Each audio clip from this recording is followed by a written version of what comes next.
Salut les amis, bon, J-1, on va parler un peu du coup de la panne, l'expertise, des préparations qu'il va y avoir là prochainement sur la Mustang, puisque là je reçois les pièces demain en colis et puis j'emmène le bloc directement refaire dans la foulée. Allez.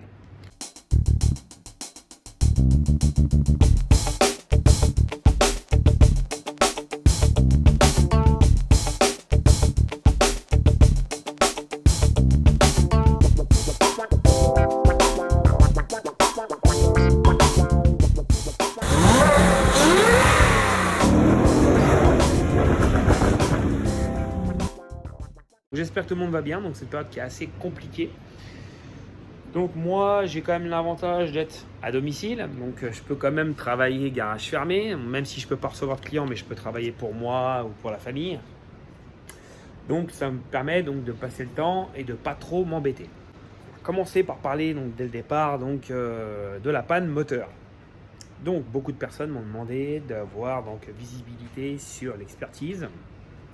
Donc je vais être franc avec vous, je ne vais pas pouvoir vous le donner, puisque la société où j'ai fait expertiser le bloc moteur, c'est même eux qui vont me refaire le bloc. Et je leur ai posé la question, est-ce qu'il y avait une possibilité que je puisse donc donner un nom, le nom de votre société? Ils m'ont dit, je préfère rester anonyme. Pourquoi il préfère rester anonyme? C'est qu'il est dans le milieu de l'automobile, il fréquente énormément de concessions, il fréquente énormément de choses et il travaille beaucoup sur les Mustangs et particulièrement sur les anciennes Mustangs. La seule chose que je peux vous dire, c'est que c'est un garage qui est sur région parisienne et qui fait que de l'américaine. Donc voilà, il faut comprendre qu'il y a des personnes qui préfèrent rester anonymes. Donc au niveau de la panne, j'y étais ce jour-là avec un ami à moi, donc son père était anciennement dans le même milieu, c'est-à-dire rectif, etc. Donc je vais être franc, on n'a pas discuté pendant 20 ans, il a regardé le bloc, réellement ça m'a, on va dire, surpris et réconforté. C'est qu'en gros, pour lui, techniquement, réellement, il a pris le piston comme ça, il a fait en 20 ans de boulot sur de l'américaine, j'ai jamais vu ça, il m'a dit c'est de la merde. Voilà. Donc, c'est peut-être vulgaire, mais c'est mot pour mot ce qu'il m'a dit. Donc, première question que je lui ai posée, je lui ai dit voilà, je voudrais savoir, donc ma voiture est une atmosphérique en 450 chevaux, j'ai installé un superchargeur. J'ai demandé est-ce que ça peut venir du superchargeur. Il m'a dit écoutez, ça fait 20 ans que je fais ça. Il m'a dit des superchargeurs, j'en ai monté, j'en ai redémonté, des reprogrammations, j'en ai fait.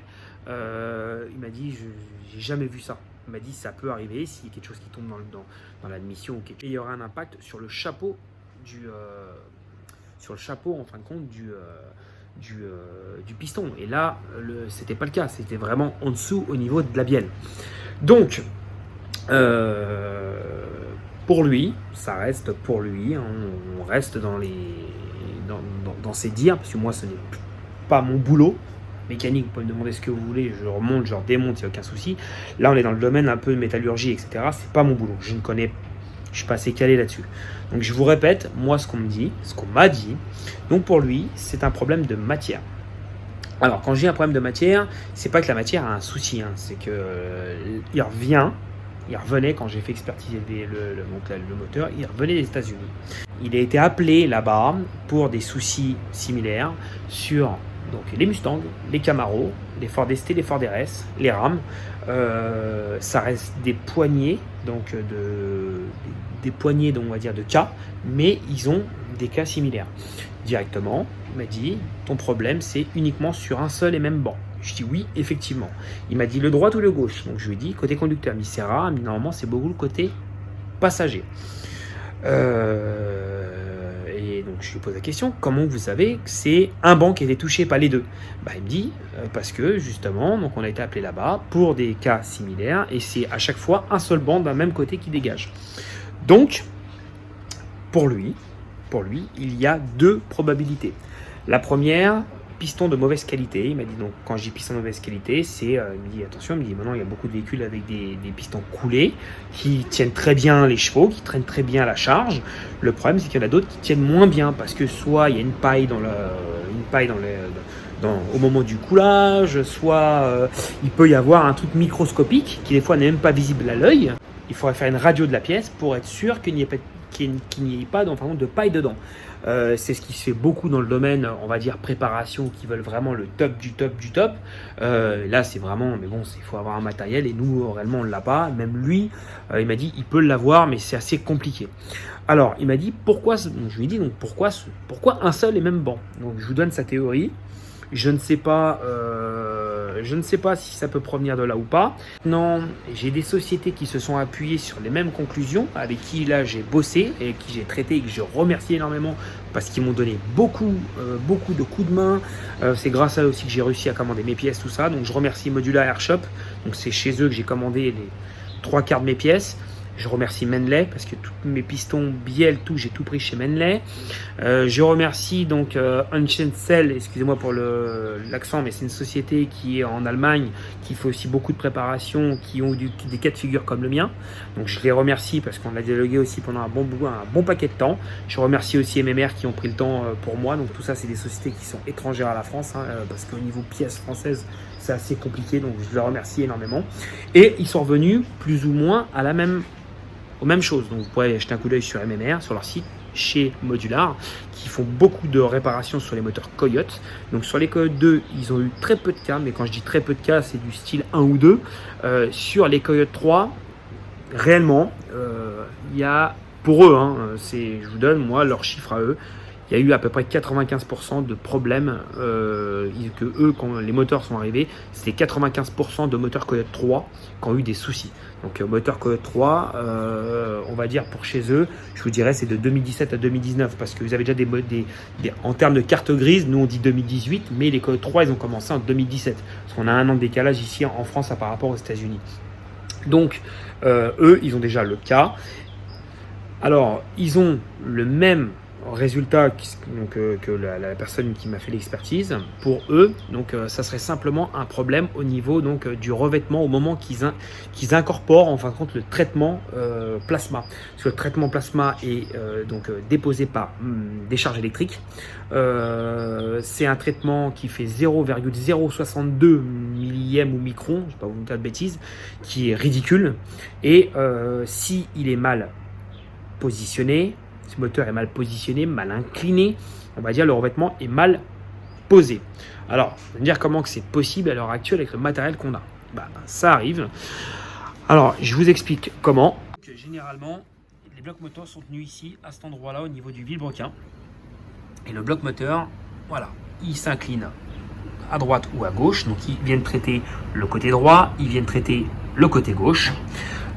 Et en fin de compte, pour eux, ils pensent qu'au moment du traitement moteur, il y a un loupé de quelques millièmes, microns, je ne sais pas qu'est-ce qu'on peut dire, mais pour eux, il y a sûrement un loupé. Voilà.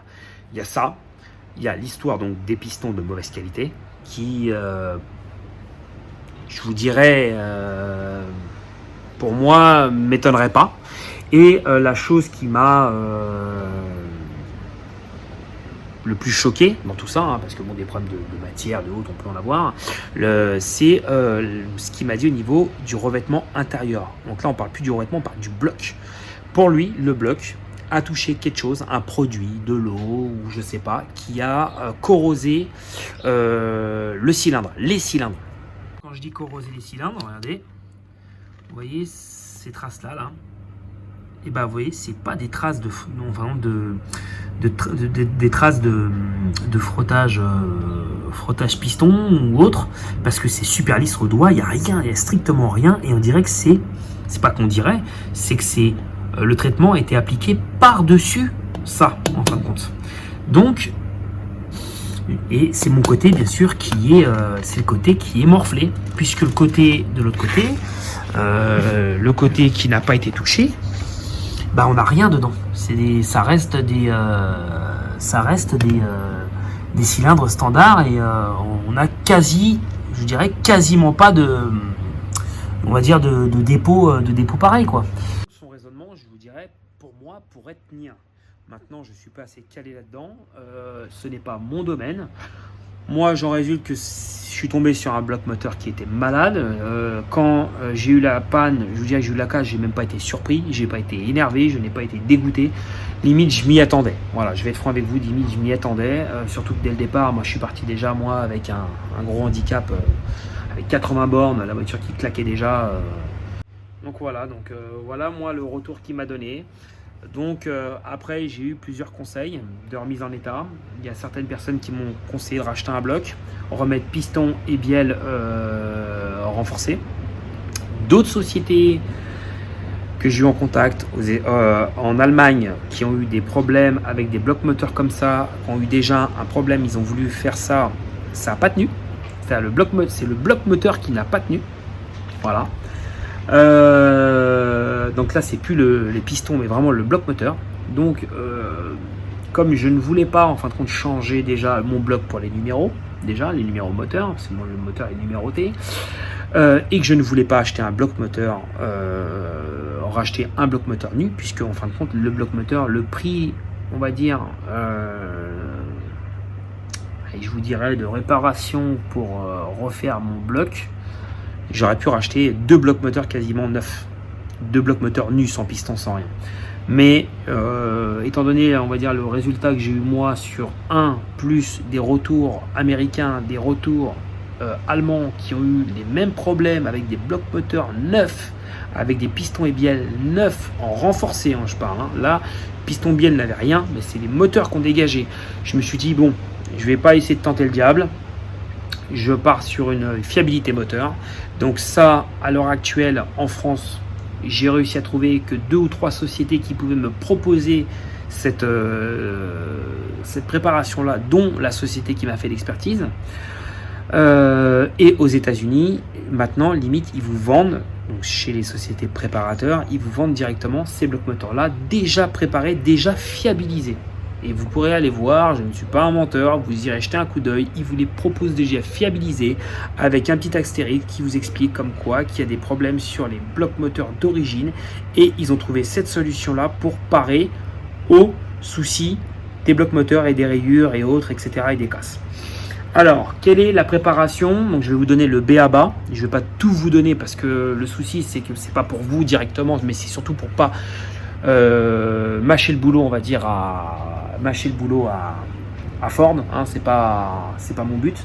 Donc il y a des casses, ils vont payer, tant pis pour eux. La procédure est assez simple.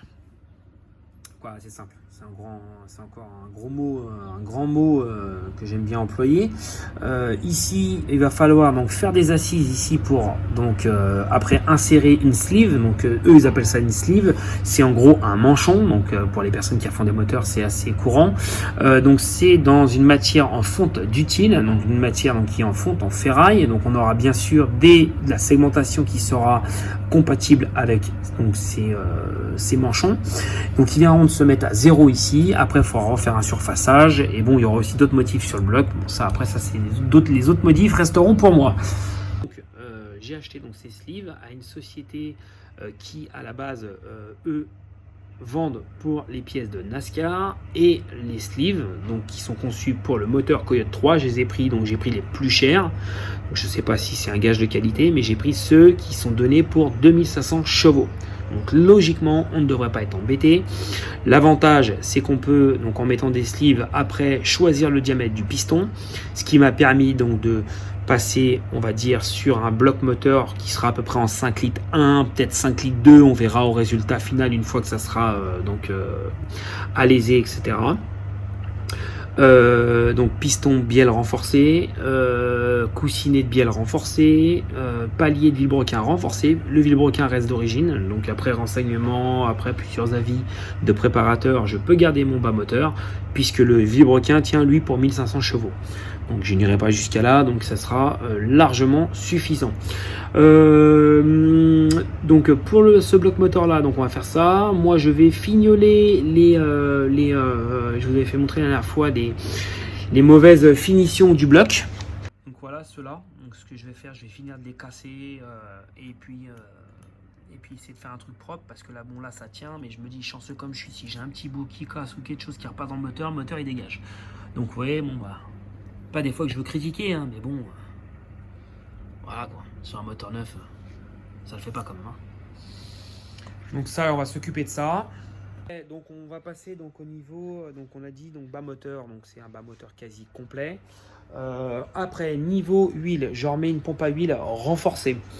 À ça, je lui ajoute un radiateur Mishimoto qui est là. Donc je sais pas pour ceux qui m'ont suivi sur Insta, donc je l'ai posté. Donc on va mettre un radiateur Mishimoto puisque d'origine on n'a pas de radiateur. Donc, ça m'a étonné, surtout pour un V8. On a simplement un tout petit échangeur qui permet de faire chauffe et refroidissement. Bon bref, c'est pas grave, donc on va installer ça. Dans celui-ci là-haut, on a donc le vase d'expansion Mishimoto à étage pour le refroidissement avec plus de liquide, etc. Là, on va avoir bien sûr les huiles, donc on sera en 5,50 à l'origine. Ici, on aura donc le liquide de refroidissement, l'huile de boîte, puisque moi je refais ma boîte. À ça, je lui rajoute un arbre de transmission en fibre de carbone en un seul tenant. Donc pour ceux qui n'ont pas vu sur Insta, je vous remettrai les photos dans la vidéo. Donc comme ça, on va renforcer la boîte, puisque on va sûrement la repasser elle toute seule en stage 2. Donc ça, moi je verrai ça avec la personne qui va me faire la cartographie. À tout ça, on rajoute bien sûr une ligne d'échappement complète. Alors quand je dis complète, c'est un grand mot, hein, sachant que je suis déjà en X-Pipe. Je garde mes silencieux d'origine pour le bypass. Je change les collecteurs. Donc pourquoi changer les collecteurs? Puisque dans ceux d'origine, on a le FAP. Donc je veux plus de FAP, je dégage le FAP. Je mets des collecteurs longs qui va nous permettre donc de refroidir les gaz d'échappement à la sortie et pas de les freiner. Donc déjà ça va être pas mal. Donc je sais, vous allez me dire oui, mais il n'y aura plus de FAP, donc c'est plus légal. Alors je vous rassure, à l'heure actuelle maintenant en France, déjà la moindre chose que vous faites sur votre voiture, vous n'êtes plus légal. Voilà. Beaucoup de personnes touchent à leur échappement, beaucoup de personnes ont touché pour toucher. Je le ferai. De toute façon, ça ne changera pas grand chose, puisque de toute façon vous prenez les Shelby, les 350R à la base, ils ne sont pas parenthèse légale. Alors pourquoi je vous dis ça? C'est que techniquement, quand les importateurs vous prennent ces véhicules-là, quand ils vous les achètent, c'est pour ça que Ford ne vous les vend pas, puisque ces véhicules-là ne sont pas, homologués en France. Ça va détourner la loi, comme toute loi se détourne, c'est-à-dire ils font importer des véhicules, ils font des lignes type pour les passer à l'Adréal, les passer au contrôle technique, avoir les autorisations, etc. et remettre les échappements sport. Parce que ces véhicules-là, dès qu'on développe un certain nombre de chevaux, ils ne peuvent pas tourner avec un FAP, c'est impossible. Voilà. Et vous me dire, comment ils font pour les contrôles techniques? Renseignez-vous. Ils vous font des petits forfaits bien spécifiques pour ces véhicules-là à 250 €. Mais il faut passer chez eux, parce qu'en fin de compte, ce qui se passe, c'est qu'ils reprennent les lignes type qu'ils ont, ils vous les remontent pour la passer au contrôle technique. Mais réellement, votre voiture, vous la passez directement au contrôle technique, elle ne passera pas. Donc, je ne parle pas des Shelby ancienne génération, je parle sur les dernières de mémoire à partir de 2017 ou 2018. Voilà. Donc, c'est pour ça que je resterai comme ça. Et si je dois passer après ma voiture au contrôle, je remettrai simplement ma ligne pour la passer au contrôle. Et encore, ça se trouve, elle passera très bien même sans ça. Au niveau pollution, on verra ce que ça donnera au niveau avec les catasports. Voilà. Alors, pourquoi mettre ça? Puisque, en fin de compte, si vous préférez, je me suis dit, moteur au sol pour moteur au sol, autant essayer de faire quelque chose une bonne fois pour toutes. Donc, après discussion et autres, j'ai eu donc l'idée de me dire, bon, on va peut-être passer sur un stage 2, ce qu'on pourrait appeler un stage 2. Donc, j'ai vu que je suis en partenariat avec Whipple, ils m'ont offert bien gentiment un stage 2 complet. Donc, petite poulie, papillon, gros injecteur, donc injecteur plus gros que ceux que j'ai déjà eu sur le stage 1. Pompe à essence qui va donc bien sûr c'est un petit booster de pompe à essence, le DW400. À ça, il fallait donc je change le petit pignon de chaîne de distribution, donc ça on va le changer avec pour les renforts. Donc ça va être donc des choses qui vont être obligatoires pour le stage 2. Après, donc réellement, vous dire ce que je vais sortir, je ne sais pas, puisqu'en fin de compte, vu qu'on est parti sur une préparation complète, j'ai changé l'intégralité du moteur, c'est-à-dire, à la base, c'est des moteurs qui tournent à 12 barres de pression. Là, moi, j'ai fait faire donc des pistons sur mesure avec 10 barres de pression, parce que 12 barres, on est quand même déjà, je trouve ça quand même énorme. Là, l'avantage, c'est qu'au moins, je pars à 10 bars, avec le compresseur, avec ce qu'on va lui mettre en chevaux dedans. Au moins je veux dormir tranquille. Voilà. Niveau, beaucoup de personnes m'ont demandé niveau cartographie comment que ça va se passer. Donc techniquement, Whipple m'ont fourni une cartographie de stage 2, donc une cartographie qui est donnée chez eux pour 850 chevaux. Donc je vais l'installer dans la voiture, mais je ne pourrai pas réellement rouler avec. Je vous explique pourquoi, puisque leur cartographie est donnée pour un bloc moteur nu d'origine. Vu que là notre bloc moteur ne correspondra plus à un moteur d'origine, je ne veux pas rouler avec parce que j'ai peur de rouler soit trop riche, soit trop pauvre et de casser encore quelque chose. Donc je me suis dit, cette fois-ci, étant donné que là on part vraiment sur de la grosse prépa, j'injecte ça. Je vais être obligé de la faire tourner, faire chauffer, etc. pour pouvoir après la bouger, la sortir. Et je fais appel donc à la société Brice Calibration qui va venir donc au garage me faire une cartographie soft déjà dans un premier temps. Alors pourquoi soft? Parce que la voiture avec 1000, il va falloir que je fasse 1000 km donc avec la voiture et c'est impossible avec entre parenthèses un moteur neuf de faire une cartographie sur banc. Parce que bon, il faut quand même que je lui fasse un rodage, 1500 km. Donc on va rouler 1500 km tranquille. Il va me faire une petite cartographie soft que je ne vais pas emmerder. Et au bout de 1500 km, j'irai chez lui et il me fera une cartographie définitive sur banc. Donc on va faire ça comme ça. Au moins, je pars dans la sécurité. On va rajouter aussi, bien sûr, donc au niveau admission, un système de récupérateur d'huile pour ceux qui connaissent. Donc déjà, l'avantage, ça va me permettre donc déjà de ne pas altérer le taux d'octane qui va rentrer donc dans les cylindres. De deux, ça va m'éviter donc d'avoir une trop grosse quantité, même s'il y en aura toujours un petit peu, mais une trop grosse quantité donc de sointement d'huile. Et donc me retenir tout ça dans un récipient, ainsi que bien sûr, s'il y a des petites micro-particules de ferraille ou autre, de rester dedans et de ne pas passer dans le moteur. Donc c'est quand même quelque chose qui était pour moi, je pense, important à faire. Voilà. Donc voilà, donc je pense que là, niveau préparation, je pense qu'on a fait vraiment le tour. Moi après derrière donc c'était prévu, donc on en avait parlé avec certains abonnés, j'avais prévu donc de monter donc ma boutique prochainement. Donc là avec ce qui se passe, ça va sûrement se retarder forcément, hein. Que ça soit les finances et que ça soit aussi le temps que tous les fournisseurs réouvrent, etc. Donc à savoir que bon, pour celle-ci ça sera la numéro 1, puisque celle-ci, donc là je finis la partie moteur, je finis la partie reprogrammation, la globalité. C'est une voiture que je vais débadger et que je vais rebadger à ma propre marque qu'on a déposée récemment et qui sera proposée en préparation dans les prochains mois, j'espère, assez rapidement, si tout se passe bien.